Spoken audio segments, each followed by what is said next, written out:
looking straight at the camera. Thank you very much. Right in the middle, Pinky. Right here. I entered a UK sport talent search called Girls for Gold back in 2008, and at the time I was interested in trying a new sport, but I didn't know what sport, if any, might be interested in me. So I went along to the testing, and then a couple of weeks later I had a letter in the post saying, come down to Bath and try skeleton. And at that point I have to say I didn't know what skeleton was. They sent a helpful little DVD in the envelope to let us know what we were going to be trying. So that's how it found me. Thank you very much.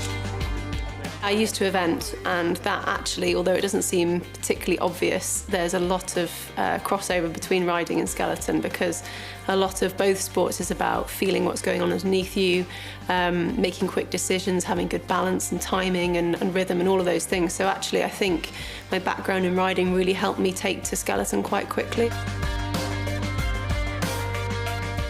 You've got the push start at the top, and then you've got the driving once you're on the sled. So the push start's all about being fast and explosive and moving the sled from being stationary to picking up as much velocity as possible before you jump on it, because that's what gives you your initial speed, which you then build on.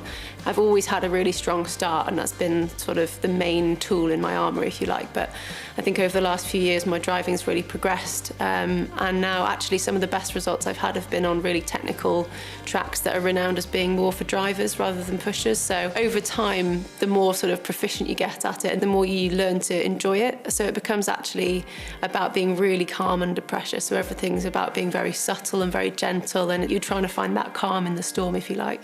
I think my 7th place at the World Champs a couple of years ago was a really big turning point, because that was my first year on World Cup. And then after that, I'd say winning the World Cup in Altenburg last year, because not only was it the first time I'd won a World Cup race, it was also at a track which is renowned for being very technical, dangerous, also a very, very difficult push, and a strong home advantage for the German team. And I don't think anybody really thought that somebody was going to get in there and finish higher than a German on that day. So to do that was really special.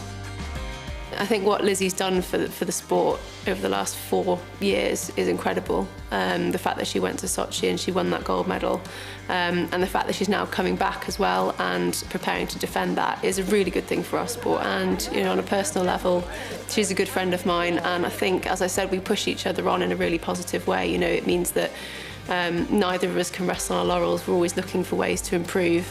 A lot of what this year is about, apart from the World Championships, is obviously building towards the Olympics next year. And so going back to Koenigsee is definitely going to be a challenge for me, because I did not have a great time there in January. But having said that, every time I come to a track, it's a fresh challenge. The ice is always slightly different, and the weather's always different, and so there's all these variables which play into the sort of whole picture as well. So similar to the Olympic Games, you've got to be consistent over 4 runs, which is even harder than being consistent over 2 runs in a sport that's measured down to the 100th of a second. So that's the main challenge, is regardless of whether the first day has gone really well or really badly or somewhere in the middle, you've then got to go away, refocus, come back the next day and try and improve on that. So I want to win a medal. I always go into every race wanting to win a medal. So if I don't win a medal, I'll be disappointed, but that's what I'm aiming for.